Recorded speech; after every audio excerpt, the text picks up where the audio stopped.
ವಿಸ್ತಾರವಾಗಿ ಮಾತಾಡಿದಂತಹ ಬೆಂಗಳೂರು ಉತ್ತರ ಜಿಲ್ಲಾ ಅಧ್ಯಕ್ಷ ರಘುನಂದನ್ ಅವರಿಗೆ ಧನ್ಯವಾದಗಳು. ನಮ್ಮ ಪಕ್ಷದ ಹಿರಿಯರಾದಂತಹ ಲಂಚಮುಕ್ತ ಕರ್ನಾಟಕ ವೇದಿಕೆ ಮೂಲಕ ಸಾಕಷ್ಟು ಕೆಲಸಗಳು ಮಾಡಿದಂತಹ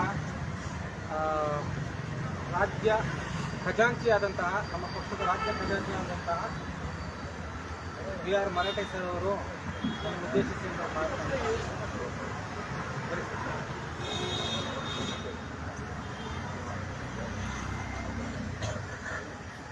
ಸಮಸ್ತ ನಾಗರಿಕರಿಗೂ 78ನೇ ವರ್ಷದ ಸ್ವಾತಂತ್ರ್ಯ ದಿನಾಚರಣೆಯ ಶುಭಾಶಯಗಳು ಹಾಗೂ ಅಧ್ಯಕ್ಷ ವಂದನೆ ಮಾಡ್ತಾ ಮತ್ತು ಇಂತಹ ಮಹಾನ್ ವ್ಯಕ್ತಿಗಳಿಗೆ ಒಂದು ನಮಸ್ಕಾರ ಮಾಡ್ತಾ ಒಂದೆರಡು ವಿಚಾರಗಳನ್ನು ಒಂದು ನಿಮಿಷದಲ್ಲೇ ಮುಗಿಸ್ಬಿಟ್ಟೆ.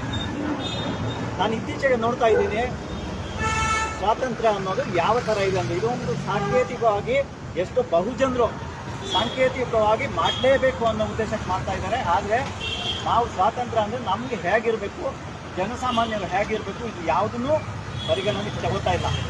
ಇತ್ತೀಚೆಗೆ ನೋಡ್ತಾ ಇದ್ದೀನಿ ಒಂದು ವಾರದಿಂದ ಗಾಂಧೀಜಿಯವರ ಬಗ್ಗೆ ಫೇಸ್ಬುಕ್ಕಲ್ಲಿ ಒಬ್ಬ ವ್ಯಕ್ತಿಯಿಂದ ಏನು ಸ್ವಾತಂತ್ರ್ಯ ಬಂದಿಲ್ಲ, ಅವರ ಹಿಂದೆ 6 ಲಕ್ಷ ಜನ ಇದ್ದಾರಂದ ಒಂದು ತಂಡ ಅದನ್ನೇ ಇದು ಮಾಡ್ತಾ ಇದೆ.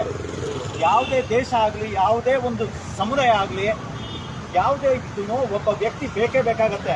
ಅವ್ರು ಸಾಂಕೇತಿಕನೇ ಇರ್ಬೋದು, ಆದರೆ ಮುನ್ನಡೆಸ್ಕೊಂಡು ಹೋಗುವಂಥ ಈಗ ದೇಶಕ್ಕೆ ನಾವು ಪ್ರಧಾನಮಂತ್ರಿ ಹೇಳ್ತೀವಿ, ರಾಜ್ಯಕ್ಕೆ ಮುಖ್ಯಮಂತ್ರಿ ಹೇಳ್ತೀವಿ, ಅವ್ರಿಗೆ ಅಷ್ಟು ಪವರ್ಸ್ ಇದೆ, ಅವ್ರು ನಡ್ಸ್ಕೊಂಡು ಹೋಗ್ತಾರೆ.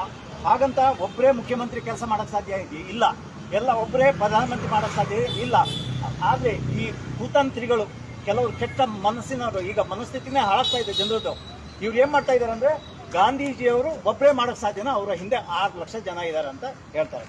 ಇಂಥ ಮಹಾನ್ ವ್ಯಕ್ತಿಗಳೇ 70-80 ವರ್ಷ ಹಿಂದೆ ಏನು ಹೇಳಿದ್ದಾರೆ, ಯಾವಾಗ ಮಧ್ಯರಾತ್ರಿಯಲ್ಲಿ ಒಬ್ಬ ಹೆಂಗಸು ನಿರ್ಭೀತಿಯಿಂದ ನಡ್ಕೊಂಡು ಹೋಗೋಕ್ಕಾಗತ್ತಾ ಆವಾಗ ನಮಗೆ ಸ್ವಾತಂತ್ರ್ಯ ಸಿಕ್ಕ ಹಾಗೆ ಅಂತ ಹೇಳ್ತಾರೆ. ನಾನು ಅದನ್ನು ಈಗಿನ ಪರಿಸ್ಥಿತಿಗೆ ಅನುಕೂಲ ಆಗಂಗೆ ಇನ್ನೊಂದು ರೀತಿಯಲ್ಲಿ ಹೇಳ್ತೀನಿ. ನಾವು ಜನಸಾಮಾನ್ಯರು ಯಾವಾಗ ಧೈರ್ಯದಿಂದ ಪೊಲೀಸ್ ಸ್ಟೇಷನ್ಗಳಿಗೆ ಹೋಗಿ ನಮ್ಮ ಕೆಲಸಗಳು ಅಂದರೆ ನ್ಯಾಯಯುತವಾಗಿ ಆಗಬೇಕಂತ ಕೆಲಸ ಏನಿದೆ ಅದು ಮಾಡ್ಕೊಂಡ್ಬರ್ತೀವ, ಆವಾಗ ನಮಗೆ ಸ್ವಾತಂತ್ರ್ಯ ಸಿಗುತ್ತೆ. ಯಾಕೆ ಹೇಳ್ತಾ ಇದ್ದೀನಿ ಅಂದರೆ ಇದು ಹೇಳೋದಕ್ಕೆ ಕಾರಣ ಇದೆ. ಇವತ್ತು 15ನೇ ತಾರೀಕು ರಜಾ ದಿವಸ ಇದೆ. ಇವಾಗ ಬರುವಾಗ ನಾನು ಲೇಟ್ ಆಗಿದ್ದಕ್ಕೆ ಕ್ಷಮೆ ಕೊಡ್ತೀನಿ. ದಾರಿಯಲ್ಲಿ ಬರಬೇಕಾದ್ರೆ ಬರೀ ಸರ್ಕಾರಿ ವೆಹಿಕಲ್ಗಳು, ಆದ್ರೂ ನನ್ನ ಕರ್ತವ್ಯ ಏನು, ಎಲ್ಲೋ ಅಕ್ರಮ ನಡೀತಾ ಇದೆ ಅಂದರೆ ಇಲ್ಲಿ ನಾನು ಬಂದು ಭಾಗವಹಿಸ್ಬೋದು ಎನಿ ಟೈಮು.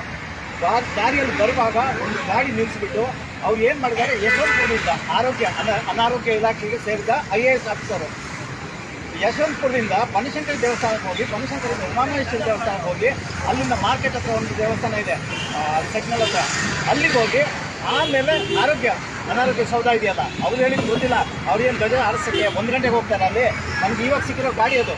ಸೊ ಇಂಥ ದುರುಪಯೋಗ ಮಾಡ್ಕೊಳ್ಳೋಂಥ ಜನ ಇದ್ದಾರೆ. ಇವರಿಗೆ ಸರ್ಕಾರಿ ಕಾರ್ ಬೇಕು. ಎಲ್ಲಿ ಫ್ಲ್ಯಾಗ್ ಹಾಯಿಸ್ಟಿಂಗ್ ಅವ್ರು ಹೋಗ್ತಾರೆ ಗೊತ್ತಿಲ್ಲ, ಆದರೆ ಫ್ಲ್ಯಾಗ್ ಹಾಯಿಸ್ಟಿಂಗ್ ಮಾಡೋಕ್ಕೆ ಸರ್ಕಾರಿ ಗಾಡಿ ಬೇಕು.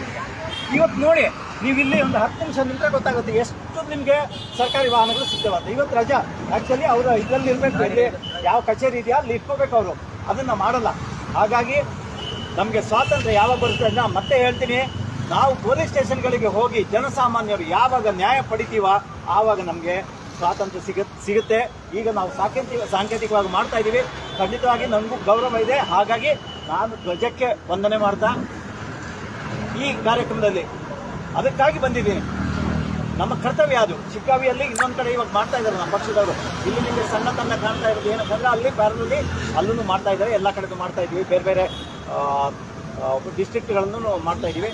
ಸೊ ನಾವು ಹೇಳೋದು ಇಷ್ಟೇ, ಸ್ವಾತಂತ್ರ್ಯ ಅನ್ನೋದು ಸಾಂಕೇತಿಕವಾಗಿ ಯಾರೂ ಮಾಡಬೇಡಿ.